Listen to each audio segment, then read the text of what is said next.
नमस्कार। कहानी कलश में आपका हार्दिक अभिनंदन है। और आज मैं महात्मा बुद्ध पे उनके जीवन दर्शन पर आधारित, उनके जीवन पर आधारित बुद्ध चरित्र लेकर उपस्थित हुआ हूँ। और यह बुद्ध चरित्र जो है अश्वघोष का महाकाव्य है। और आप यकीन मानिए, जिस प्रकार से भारतीय जनजीवन को, भारतीय जनजीवन ही नहीं बल्कि पूरे विश्व को महाकाव्य रामायण महाभारत ने जिस तरह से प्रभावित किया, ठीक उसी तरह से बुद्ध चरित्र ने भी भारतीय जनजीवन को प्रभावित किया है। ये यकीन मानिए जो मैं बात आपसे करने जा रहा हूं। भारतीय संस्कृति के विकास में बौद्ध धर्म का विशेष महत्व है। गौतम बुद्ध ने अपनी विचारधारा से सारे संसार को प्रभावित किया और अध्यात्म को एक नई दिशा दी है। उन्होंने बंधुत्व मनुष्य मात्र के लिए संसार में पहला विश्व धर्म स्थापित किया। पहला, इससे पहले जैन धर्म था, लेकिन महात्मा बुद्ध की जो शैली थी, महात्मा बुद्ध की का जो जीवन दर्शन था, वो गजब का था। और ये जानिए कि लोगों को पवित्र जीवन का मध्यम मार्ग बताया उन्होंने। और सब प्रकार के ढोंग अंधविश्वास को हटाकर बुद्धि, विवेक, दया, प्रेम के आधार पर सरल और पवित्र जीवन निर्वाह करने का उन्होंने संदेश दिया। उनका धर्म शांति का वाहक बनकर देश विदेश में फैला और एशिया के बड़े भूभाग पर अपने बड़े आत्मीयतापूर्ण, मैत्रीपूर्ण अपने संबंध को स्थापित किया। गौतम बुद्ध सही मायने में, मानिए असही अर्थों में शांति दूत बनकर उभरे हैं। उनका धर्म शांति का प्रतीक है। और आइए, तो मैं इसमें जो आज से जो मैंने सुनाना शुरू किया है, प्रारंभ किया है, उसमें सबसे पहले मैं बुद्ध चरित्र का एक परिचय मैंने दिया है। अश्वघोष का जो महाकाव्य है बुद्ध चरित्र, उसका परिचय दिया है और बुद्ध चरित्र में आए हुए पात्रों का परिचय दिया है और उसके बाद उनके प्रारंभिक जीवन को कारक को रखा है। तो आइए सबसे पहले हम सुनते हैं।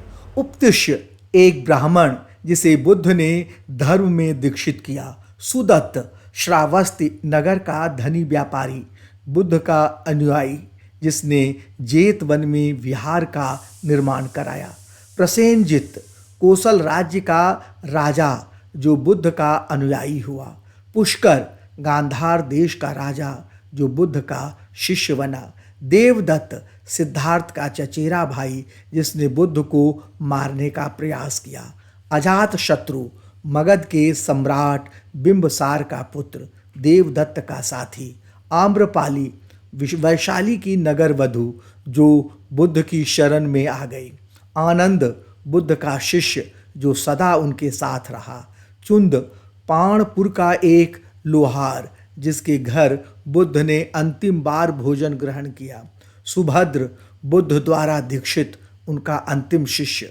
अनिरुद्ध, बुद्ध का शिष्य एवं अनुयायी। द्रोण, एक ब्राह्मण जिसने मल्लों का अन्य राजाओं के साथ युद्ध रोका तथा बुद्ध की अस्थियों का बंटवारा किया।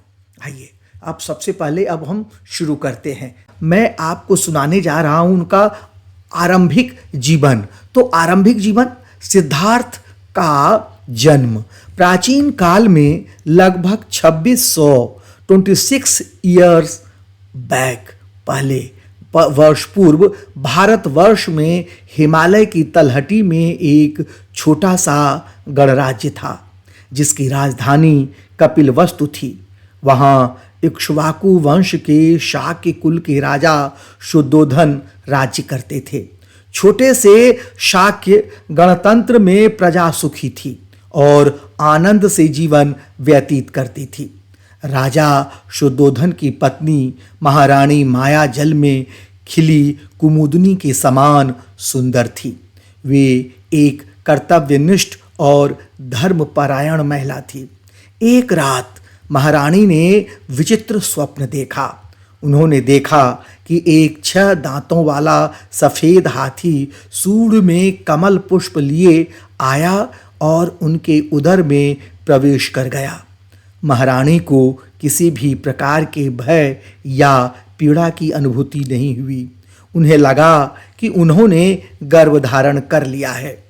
समय बीतता गया और प्रसव की घड़ी नज़दीक आने लगी। महारानी मायावती की इच्छा हुई कि वे किसी वन में जाकर रहें। उन्होंने महाराज शुद्धोधन से लुम्बिनी वन में जाकर रहने की अनुमति मांगी। महाराज शुद्धोधन ने उनके साथ अनेक सेवक सेविकाओं को भेजकर उनके लुम्बिनी वन में निवास करने की व्यवस्था करा दी। लुम्बिनी बहुत ही सुंदर वन प्रदेश था। चारों ओर प्राकृतिक सौंदर्य बिखरा पड़ा था। महारानी वहां सुखपूर्वक दिन बिताने लगी। एक दिन पुष्प नक्षत्र के उदय होने पर महारानी ने बिना किसी पीड़ा के एक पुत्र को जन्म दिया। बालक के जन्म के समय अनेक आश्चर्यजनक घटनाएं घटीं। बालक इतना तेजस्वी था कि उसके तेज से दिशाएं प्रकाशित हो उठीं। आकाश से पुष्प वृष्टि होने लगी। शीतल मंद सुगंधित हवा बहने लगी।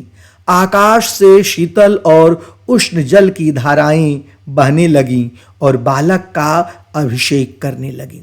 बालक को रत्न जड़ित स्वर्ण शैया पर लिटाया गया। बालक के दर्शन करने के लिए आकाश से दिव्य पुरुष उतर आए और उसे आशीर्वाद दिया। देवताओं ने उसका अभिनंदन किया।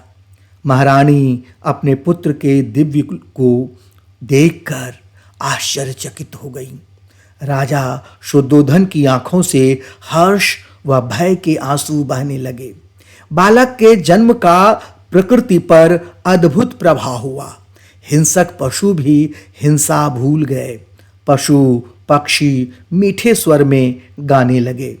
चारों ओर शांति और आनंद की धारा बहने लगी। नदियां शांत बहने लगी। सारी दिशाएं निर्मल स्वच्छ होकर प्रकाशित हो उठी।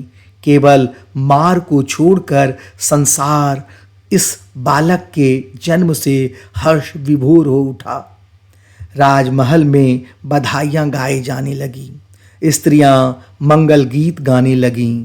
विद्वान ब्राह्मणों ने जब राजकुमार के जन्म के समय की अद्भुत घटनाओं को सुना तो उन पर विचार करके बहुत प्रसन्न हुए।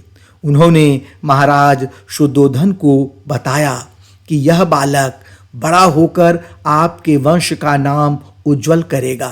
इस तेजस्वी बालक के लक्षण बताते हैं कि यह बालक यदि राजा बन गया तो विश्व पर सत्य और न्याय से शासन करेगा। यह बुद्धों में सर्वश्रेष्ठ होगा और अपने तत्व ज्ञान से सारे संसार में सम्मानित होगा। अपने पुत्र के अद्भुत लक्षणों से चिंतित महाराज विद्वान ब्राह्मणों की बातें सुनकर तथा पुत्र के गुणों की प्रशंसा सुनकर अत्यंत प्रसन्न हुए। उन्होंने खुले हृदय से ब्राह्मणों को दान दक्षिणा दी और पूरे सम्मान से उन्हें विदा किया। महर्षि असित का आगमन। तभी महर्षि असित को ऐसी अनुभूति हुई कि कपिलवस्तु में शाक्य मुनि ने जन्म लिया है, जो जीवन मृत्यु के चक्र से छुटकारा दिलाने वाले हैं। उनके दर्शन करने के लिए असित ऋषि ने तुरंत कपिलवस्तु की ओर प्रस्थान कर दिया। कपिलवस्तु में असित ऋषि का भव्य स्वागत हुआ। महाराज ने आदरपूर्वक उनके चरण धोकर उन्हें सिंहासन पर बिठाया। विनम्रता पूर्वक उनके आगमन का कारण पूछा। महाराज शुद्धोधन की विनम्रता से प्रसन्न होकर महर्षि असित ने कहा, हे राजन, मैं आपके व्यवहार से बहुत प्रसन्न हूँ। मुझे मालूम हुआ है कि आपके यहाँ जिस पुत्र ने जन्म लिया है वह बुद्धत्व प्राप्त करेगा। मैं आपके पुत्र के दर्शन करना चाहता हूँ। महाराज के कहने पर धाई नन्हे शिशु को ले आई। महाराज ने शिशु को गोद में लेकर असित ऋषि को दिखाया। महर्षि बालक को एकटक देखते रह गए। उन्होंने बालक के दिव्य लक्षण देखे। उसके चरणों में चक्र के निशान थे और शरीर पर महान होने के शुभ लक्षण विद्यमान थे। महर्षि के नेत्रों में जल भर आया। उन्होंने एक दीर्घ श्वास छोड़कर आकाश की ओर देखा। महाराज शुद्धोधन महर्षि असित की यह दशा देखकर अधीर हो उठे। उनके हृदय में अनेक प्रकार की शंकाएं उठने लगीं। बालक के भविष्य को लेकर वे चिंतित हो उठे। उन्होंने पूछा, हे महर्षि, आपकी आंखों में आंसू क्यों आए हैं? क्या मेरे पुत्र की आयु कम है? आप तो उसका भविष्य उज्जवल बता रहे थे, तो फिर आप रो क्यों रहे हैं? महर्षि ने उत्तर दिया, हे राजन, ऐसा कुछ नहीं है जैसा आप समझ रहे हैं। आपका पुत्र तो आपके वंश का नाम प्रकाशित करेगा। मेरे आंसू तो प्रेम और हर्ष के आंसू हैं, साथ ही दुख के साथ भी है कि जब मेरा संसार से जाने का समय आ गया है, तब आपका यह पुत्र उत्पन्न हुआ है, जो संसार के चक्र से मुक्ति दिलाने का उपाय बताने वाला है। यह मनुष्यों में सर्वश्रेष्ठ है। यह सांसारिक सुखों का त्याग कर अपने तप से तत्वज्ञान प्राप्त करेगा और मनुष्य को मोक्ष का मार्ग दिखाएगा।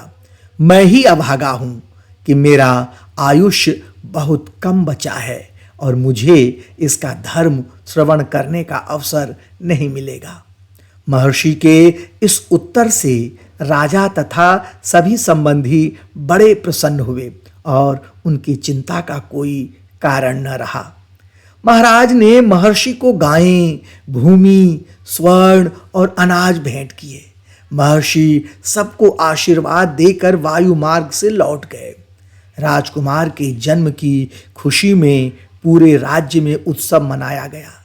वंश की परंपरा के अनुरूप बालक के सभी संस्कार किए गए। 10 दिन पूरे होने पर विधि पूर्वक पूजा एवं मंगल कार्य संपन्न किए गए। यह बुद्ध चरित आपको कैसा लगा? प्रारंभिक जीवन है और यकीन मानिए यह जो मैंने कार्य किया है ये हम सब ने, ये आपका कार्य है और हमने ये खास तौर पर अपने बच्चों के लिए किया है, आने वाली पीढ़ी के लिए किया है। अगर यकीन मानिए कि अगर हमने उनमें, अपने बच्चों में सत्य, अहिंसा, दया, प्रेम का भाव अगर हमने आरोपित कर दिया, यह संदेश वहाँ तक हमने बच्चों तक पहुँचा दिया, तो यकीन मानिए हमारे देश का भी कल्याण होगा, समाज का कल्याण होगा और सबका कल्याण होगा। हमारे बच्चों का तो कल्याण होगा ही। और हमारे पास है ही क्या? हमारे पास, हमारी पीढ़ी के पास क्या है आप जानते हैं? आप हमारी पीढ़ी के हमारे बच्चे हैं, हम बच्चों के लिए ही सब कुछ करते हैं। तो इसलिए हमने हमारे बच्चों, जो समाज के, जो देश के भविष्य हैं, उनके लिए मैंने शुरू किया है आपको बुद्ध चरित्र सुनाना। जरूर कि बच्चों को जरूर सुनाइएगा और अपने मित्रों को भी कहिए कि वो अपने बच्चों को सुनाएं। एक अगर उनके अंदर अच्छा भाव, अच्छा संदेश का एक कतरा भी अगर मैं स्थापित करने में, बताने में अगर मैं सफल हो गया तो समझ लीजिए कि मेरा जीवन सफल हो जाएगा। बहुत बहुत धन्यवाद।